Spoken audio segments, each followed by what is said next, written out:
So, setup-wise, mainly was pretty good then, Ryan, okay? Grip was good. I think you sort of fidgeted a bit with your grip at the start, okay? Maybe trying to sort of just help your grip by getting stronger. I think your grip and where you're holding the club there looked pretty good. It wasn't too weak. It wasn't a problem in terms of why the ball's going left to right, okay?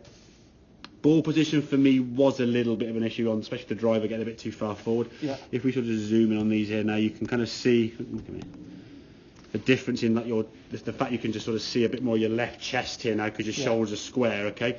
Camera's in the same kind of position there. Your shoulder on the left-hand one doesn't sort of become visible until about now, by which time the club's gone back a foot or two. So your shoulders are well open, which again is going to encourage that open chest, open shoulders at impact, okay? So get those shoulders squared up to start with, okay? Your backswing got to here now. Now your first move came kind of from your right knee and right hip going forward, shoulder coming across the golf ball. If we look at impact there now, you can see the line of your shoulders there, right, are just basically going over there. So your path is basically in that direction. Now again, your face was open because you were so much over the top there with the hands and arms and the club face getting wide open. If you didn't swing left, the ball would literally go over there somewhere. So you kind of had to go that way, okay? But you weren't able to get that snap in, that kind of squaring of the club face up to straighten the golf ball out, okay? So the feeling for you is make a normal backswing.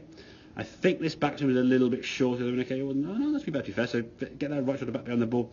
Now keep that right shoulder back as the club comes down. Okay, if you actually look at impact here now, there you can see your shoulders in comparison are a little bit more square to target than. I mean, almost your back is facing the camera there. Yes, they're a little bit open there, and your arms are smidgen high, but that's just me sort of being a bit picky, to be fair. But overall, at least that shoulder there is staying back to some extent, You're not trying to hit the ball so far left. Let the arms kind of fall down, and this is where I think the tension in your grip, or if you're holding the club tight, or any tension that you swing, or that want to try and hit it hard, if you get tension in this shoulder here when you get to the top of the backswing, your arms aren't able to fall down as they should do. All that happens now, your shoulder just goes and it throws the club forward, and you end up in kind of this position with the arms swinging way out there. Across the, I mean, that club's almost leaving the mat on the right hand side of it somewhere, just that much across the golf ball. And the only information you can give that golf ball then is left to right side spin. It's got to be, okay? So we're aiming for, as we said, under 1,000 was my sort of goal to start. We had a couple towards the end there, sort of the 600, 700, which is a really good mark, okay? This one here now, you can see, because you're still a little bit over the top, but the club face now is squaring up because the shoulder's staying back. The ball now starts left, and pretty much, for the rest of the ball flight, stays left side of the fairway, okay? You see where the ball's sort of that was on the left-hand side. And we want to see for the first, I guess, 1 or 2 practice sessions, every driver going left and just staying left. Because once you then start seeing the ball go left, your brain that's evolved around a path going left because you had to, because of the slice, now we'll go, well, actually, if I'm missing the ball left to target, so I can actually start swinging it to the right by moving my hips better, keeping the shoulder back with more confidence, getting that club face square with more hands flicking and wrists sort of extending the club to get that slingshot whipping cracking, we sort of said.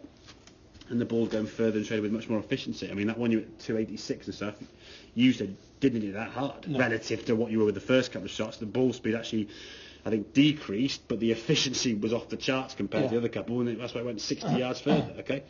So a squarer club face and a better path going to give you more efficiency as opposed to out to in, slicing across it and a face wide open, okay? So summaries, looser grip, okay? Just feel nice and relaxed. Your grip position was good, but just generally looser. Complete your backswing. Don't think, I'll just swing left to try and move my body. Let's get your shoulder back behind the ball as far as you would do. And then from the top of the backswing, once we get to here, okay, the feeling for you, which is actually going to be almost an impossibility, is you can't. I mean, your shoulder has to move down, doesn't it? You can't stay there. No. But the sensation that this trail shoulder back here is going to stay there as the arms start coming down, and that kind of sort of flicking with the club, like that whipping the club, that impact bag sort of situation we said. It's going to really help to get that club face back to the ball square to target, shoulders square to target, the ball then just going to go straight left. So your warm up on the range, start off, hit 5 shots to just hook over there with an 8 or 9 iron. Then start moving your hips a little bit more to target as you'll start trusting that impact, and the ball can go a bit more to the left, and then just do 5 full swings. Go to 5 iron, if the 5 iron goes straight, go to drive, if the 5 iron goes slice, back to the 8 iron again. And you just keep stepping up that ladder kind of thing until you get it. You get it with an 8 iron with your eyes shut, to be fair, because you're reasonable golfers, you can see that. But as the clubs get longer, the errors become greater. And I just don't understand how I played. I had no lessons or anything years and years ago, just played with the boys, but played to an okay. I was alright at that level. How old were you then when you started playing? 22. Yeah, maybe it's stronger now, maybe a bit more club, I don't know. I mean, sometimes I'm fit now. That's what I said. Maybe, Well, well, yeah, 18 stone, I think. possibly. Yeah. No, to be honest with you, I mean that is going to be so. If the fitness level is lower, I mean your club head speed probably not changed maybe that much and so on. But if you're able to rotate as you're younger and you can get the club back a bit further, you may have got back further with your shoulder because you were, let's say, less weight on yourself. You could turn back further, so you couldn't really go over the top that much.